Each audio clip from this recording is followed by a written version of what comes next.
Gunshots rip through a hospital emergency room, and a kind black nurse collapses after shielding a child with her own body. As doctors fight to save her life, a terrifying truth surfaces. She is secretly married to Korea's most feared Mafia boss. What follows is a night of love, sacrifice, and impossible choices, where power bows to compassion and violence meets mercy. This gripping story proves that sometimes, the strongest love doesn't fight to stay, it fights to let go.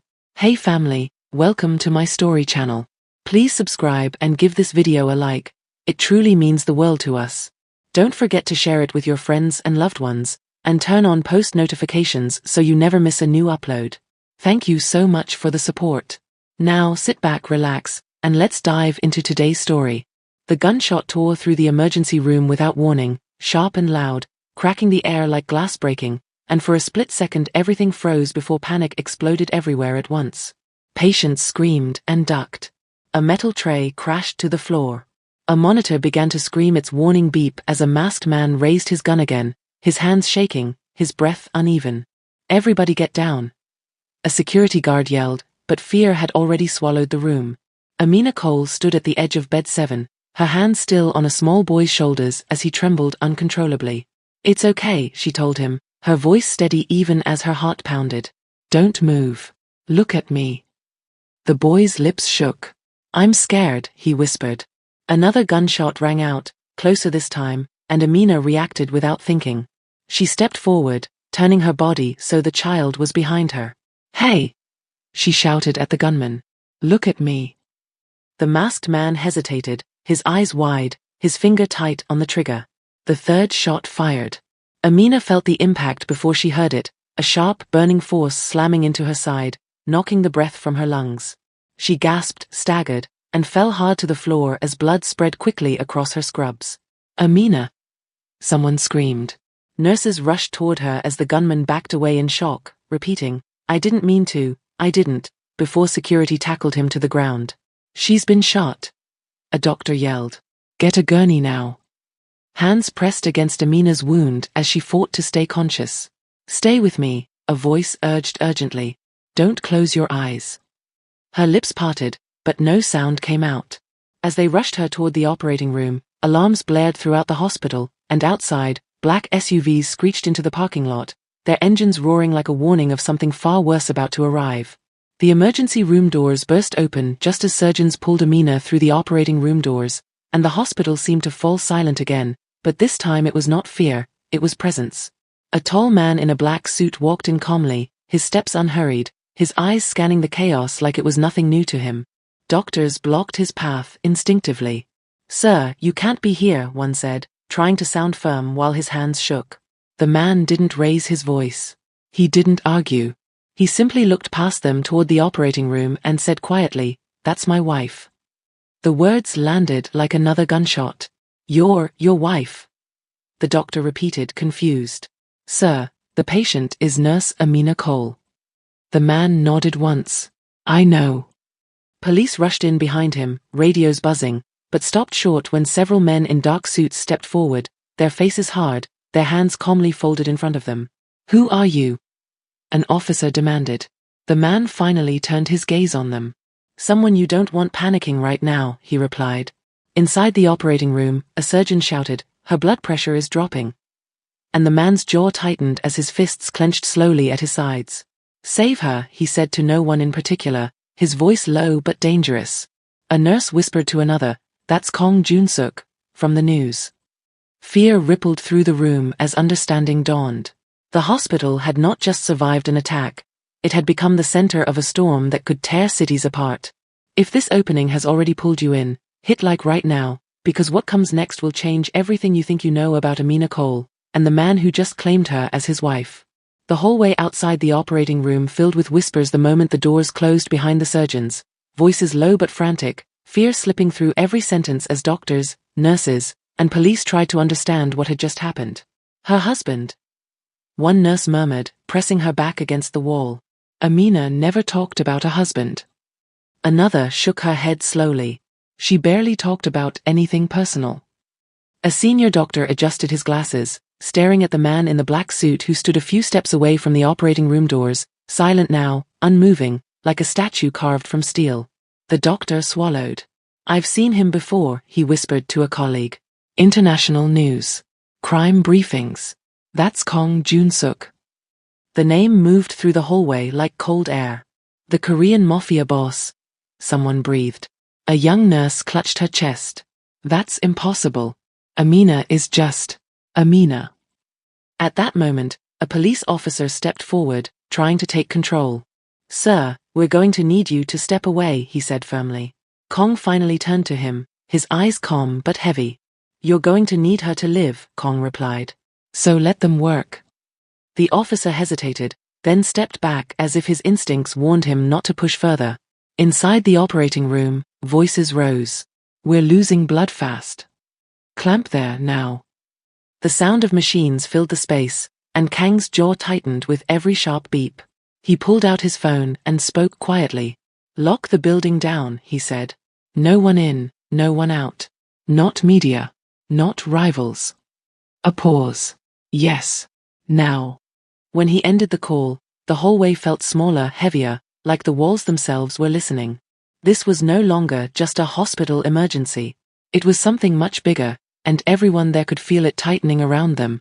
As the night dragged on, fragments of Amina's life began to surface in broken conversations, pieces that never made sense before now slowly fitting together. She always took extra shifts, one nurse said softly. I thought she just needed the money. She never gave an emergency contact, another added. Just wrote none every time. A doctor frowned. No photos in her locker. No ring. Nothing. Kong listened without interrupting, his gaze fixed on the red surgery light above the door. In his mind, memories clashed painfully with the present. Amina standing in their quiet apartment, tying her hair back before work, smiling gently as she said, People don't need to know everything about us. He had agreed. He had promised. A police officer cleared his throat. Sir, he said carefully, if what they're saying is true, you're a wanted man. Kong looked at him. Tonight, he said evenly, I am a husband waiting for his wife to survive surgery. The officer said nothing. Somewhere down the hall, a nurse whispered a prayer. Another wiped her eyes. She didn't deserve this, someone said. Kang's phone buzzed. He glanced at the screen, his expression darkening. They've caught the shooter, the voice on the other end reported. He says he was sent. Kong closed his eyes briefly, pain flickering across his face before disappearing behind control. By who? He asked. He says it was a message. Kong exhaled slowly. A message to me, he finished. He looked back at the operating room doors, his voice dropping. She was never supposed to be part of this. The memory came to Kong Jun-suk without warning, rising quietly in his mind as he stood outside the operating room, and for a moment the noise of the hospital faded as the past pulled him under. Years earlier, the place had been nothing like this hospital. No bright lights, no machines screaming for attention. Just a small medical outreach clinic tucked into a forgotten corner of the city, running on borrowed power and hope. Amina had been there late that night, wiping down a metal table when the door creaked open and a man staggered inside, his hand pressed tightly to his side, blood seeping between his fingers. You're bleeding, she said immediately, moving toward him without fear or hesitation. Sit down. Kong watched her with surprise as he lowered himself onto the chair, expecting questions, suspicion, maybe even panic, but none of it came. Does it hurt? She asked calmly as she peeled his hand away to examine the wound. Yes, he admitted. Then you're alive, she replied simply. He studied her face while she worked, noticing how steady her hands were, how focused her eyes remained even as she cleaned the wound. You're not scared of me, he said quietly. Amina didn't look up. I've seen worse than men who bleed, she replied. When she finished, she wrapped the bandage tight and stepped back. You'll live, she said. Try not to get shot again. For the first time in a long while, Kong smiled. He returned to the clinic days later, then weeks later, sometimes injured, sometimes not, always finding a reason to sit across from her and talk in the quiet moments between patients. They spoke about small things at first, music, long nights, the way the world seemed louder when you were tired. One evening he finally asked, Why don't you ask me who I am? Amina paused, then shrugged. Why don't you ask me? She answered. He laughed softly. Over time, the truth hovered between them like an unspoken agreement. She knew his world was dangerous. He knew hers was fragile. One night, after closing up the clinic, he said, "Being close to me is not safe." Amina met his gaze. "Loving anyone is not safe," she replied. "But I choose what I'm afraid of." When he asked her to marry him, it wasn't dramatic. No grand promise. Just honesty. "I can't leave my world yet," he said. "And I won't bring you into it." She nodded. "Then we protect each other from a distance," she said. They married quietly, with only a witness who never spoke their names again. She kept her life simple. He kept her life hidden. Back in the present, Kong opened his eyes as the memory faded, the sound of hospital machines rushing back into focus, sharp and relentless. The surgery light still burned red. Time dragged painfully. A doctor stepped out briefly, his face tight. "We're still operating," he said. Kong nodded once, unable to speak. His phone buzzed again. "The shooter is talking," his man reported. "He says they watched her. Learned her routine." Kang's chest tightened. He remembered Amina's voice, calm as always. "People don't need to know everything about us." He had believed secrecy would protect her. Now it had made her a target. Kong leaned against the wall, his voice low and controlled. "No one touches him," he ordered. "I want names. I want proof." He ended the call and stared at the operating room doors, guilt pressing heavy on his chest. "I should have pulled away sooner," he whispered. "I should have let you go." Somewhere inside, a machine beeped faster. Kong straightened slowly, his eyes hardening. Love had brought him here. Now love would decide what kind of man he would be next. The small security room near the hospital's underground parking lot smelled of sweat and fear, the air thick as the captured gunman sat hunched in a chair, his wrists bound, his mask torn away to reveal a young face twisted with panic. He shook uncontrollably, eyes darting from the police officers to the men in dark suits who stood silently against the wall, their presence far more frightening than handcuffs. "I swear I didn't mean to hit her," he cried, his voice cracking as tears ran down his cheeks. She stepped in front of the kid. "I was aiming low. I was just supposed to scare people." One of Kang's men leaned forward. "Who sent you?" he asked calmly. The gunman swallowed hard. "I don't know their names," he said quickly. "They contacted me through intermediaries. Said it was business. Said the real target wasn't the hospital." Kong stepped into the room then, and the temperature seemed to drop instantly. The gunman looked up, recognition flashing across his face, and his fear doubled. "Please," he begged. "I didn't know she was your wife." Kong said nothing at first. He simply stared at the man, his eyes unreadable. "You knew exactly who she was," Kong finally said. "A way to reach me." The gunman nodded frantically. "They said if you felt pain, you'd make mistakes. They said hurting her would break you." Kang's jaw tightened, the words cutting deeper than the bullet ever could. "Break you." He turned away slowly, his hands clenched behind his back as the truth settled in. This was not random. This was strategy. And Amina had paid the price. Back upstairs, the hospital hummed with nervous energy as word spread quietly among staff that the attack had been planned, not impulsive. A nurse wiped her eyes. "They used her," she whispered. "She didn't even know." Police radios buzzed with urgent chatter, and outside, flashing lights painted the hospital walls in red and blue. Inside the operating room, the surgeons worked tirelessly, sweat dripping as tension climbed. "Her blood pressure is unstable," one warned. "We're losing time." When the update reached Kong, his chest tightened painfully, but his voice remained steady. "Do whatever it takes," he told the doctor. "Money is not a concern." The doctor hesitated. "This isn't about money," he said quietly. Kong nodded. "I know." His phone rang again. "We have confirmation," his man said. "A rival syndicate. They've been watching her for months. Learning her routine. Waiting." Kong closed his eyes briefly, anger burning beneath his control. "Call off every unnecessary move," he ordered. "No retaliation yet." The man on the line hesitated. "Are you sure?" Kong opened his eyes. "If we move too fast, more innocent people bleed." He ended the call and stood still, listening to the distant sound of hospital machines fighting for Amina's life. For the first time, fear crept into his thoughts, not fear of enemies, but fear of what his world had done to hers. If you're still listening, subscribe now, because from this moment forward, every decision Kong makes will either save Amina or start a war that cannot be undone. The rooftop was quiet compared to the chaos below, the night air heavy as Kong stepped out alone, the city lights stretching endlessly beneath him while his phone buzzed non-stop in his hand. He ignored it at first, resting both palms on the railing as memories pressed into him without mercy.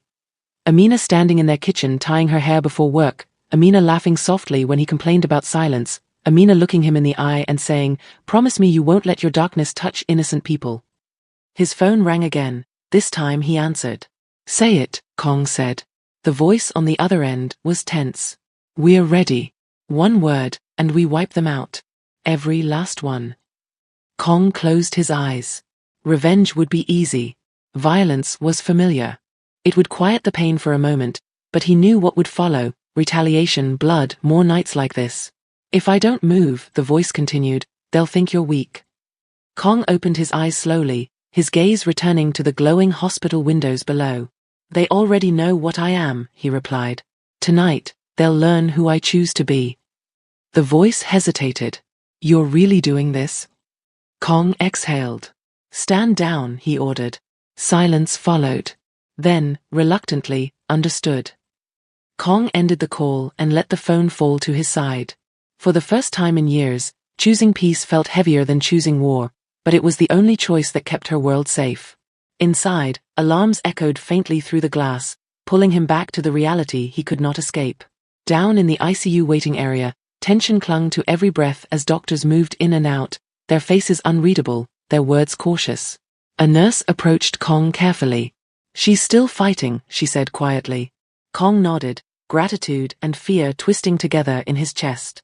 "She always does," he replied. When the nurse walked away, Kong sat down and slowly removed the wedding ring from his finger, rolling it between his thumb and forefinger as memories flooded back. The quiet ceremony, her soft smile, the way she said, "We'll love each other without owning each other." He placed the ring gently on the table in front of him, as if setting down a piece of himself. His phone buzzed again. "We can expose them," his man said. "Names, accounts, evidence. It will destroy them legally." Quietly. Kong looked toward the ICU doors. "Do it," he said. "Every file. Every connection." A pause. "And what about you?" the voice asked. Kong stood slowly. "I disappear," he replied. Inside the operating room, a surgeon shouted, "We've got a pulse. Hold steady." Kong closed his eyes, his jaw tightening as emotion finally cracked through his control. "If loving me is the danger," he whispered to himself, "then I'll be the one who leaves." Time stretched painfully inside the hospital, turning minutes into something heavier as the operating room doors remained closed and the red surgery light burned on without mercy. Kong sat rigid in the waiting area, his elbows on his knees, hands clasped tightly as voices drifted in and out. Footsteps rushing, nurses calling for supplies, machines beeping in relentless rhythm. Every sound felt personal now. A doctor stepped out briefly, his mask pulled down, his eyes tired. "She's stable for the moment," he said carefully. Kong stood immediately. "For the moment is not enough," he replied. The doctor nodded. "We're doing everything we can." Kong bowed his head slightly, a silent thank you, then sat again, forcing himself to breathe. His phone buzzed repeatedly, messages flooding in from across the world. News anchors spoke in urgent tones as screens lit up in offices and homes far away, major criminal networks under investigation. Financial accounts frozen. International warrants issued. Kong listened through an earpiece as his empire collapsed piece by piece, not with explosions or gunfire, but with documents, recordings, and signatures. "They're panicking," his man reported. "They didn't expect this."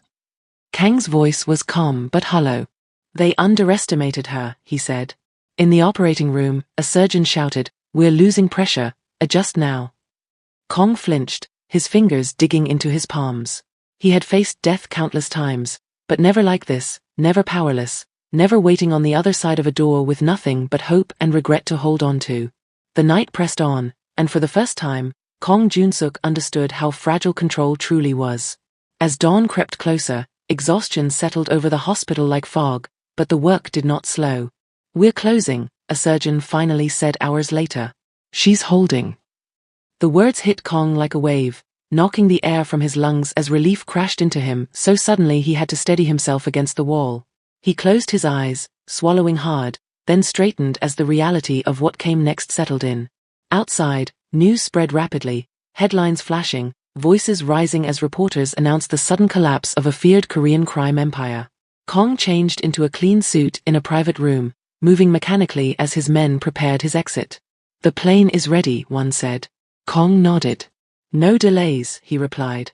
He walked one last time past the ICU doors, stopping just short, knowing he could not go inside without undoing everything he had chosen.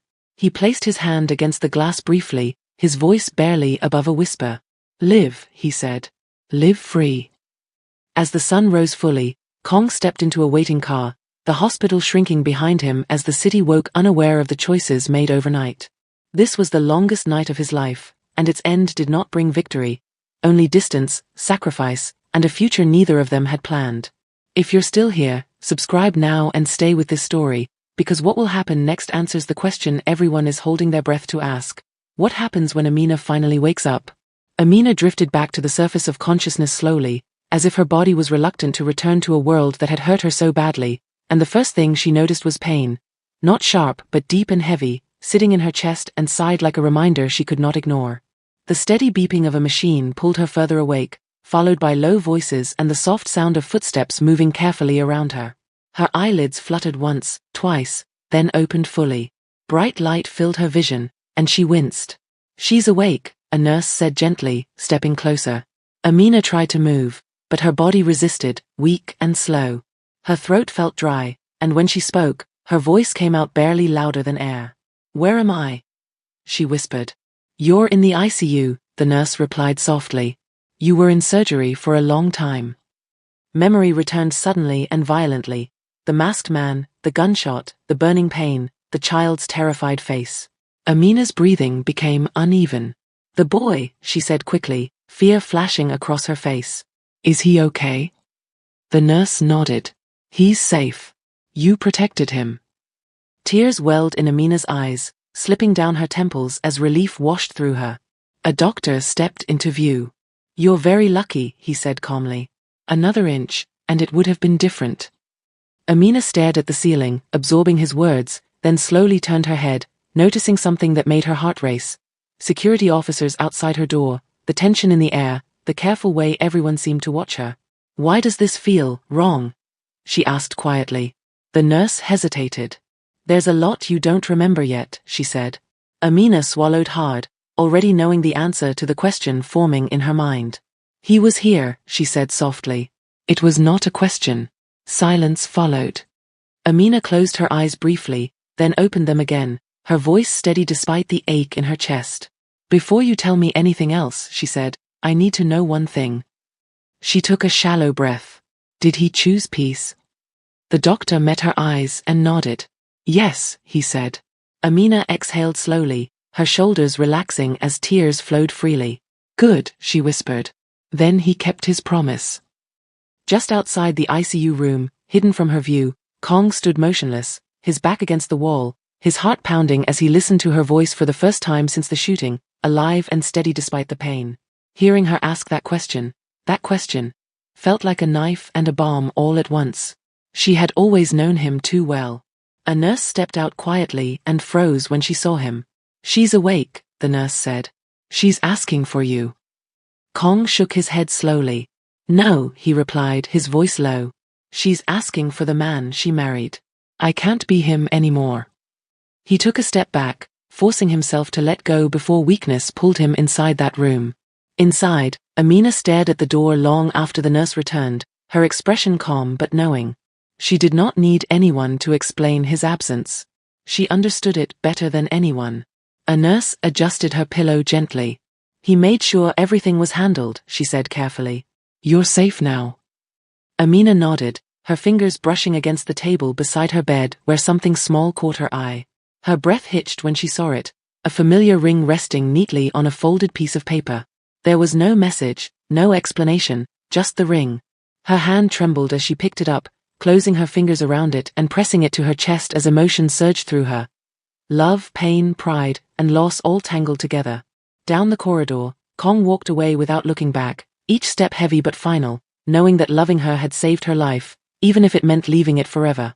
Morning light filtered gently through the hospital window as Amina lay awake, staring at the ceiling, the steady rhythm of the monitor beside her reminding her that she was still here, still breathing, still alive. The room felt quieter now, but her heart was heavy with everything that had happened and everything that would never be said out loud. A nurse entered softly, checking her vitals, smiling with relief. "You're doing well," she said. Amina nodded, her fingers still wrapped tightly around the ring resting against her chest. "I know," she replied. Later that day, a doctor explained what had unfolded while she was unconscious. How powerful people had fallen, how the danger had disappeared almost as quickly as it had arrived.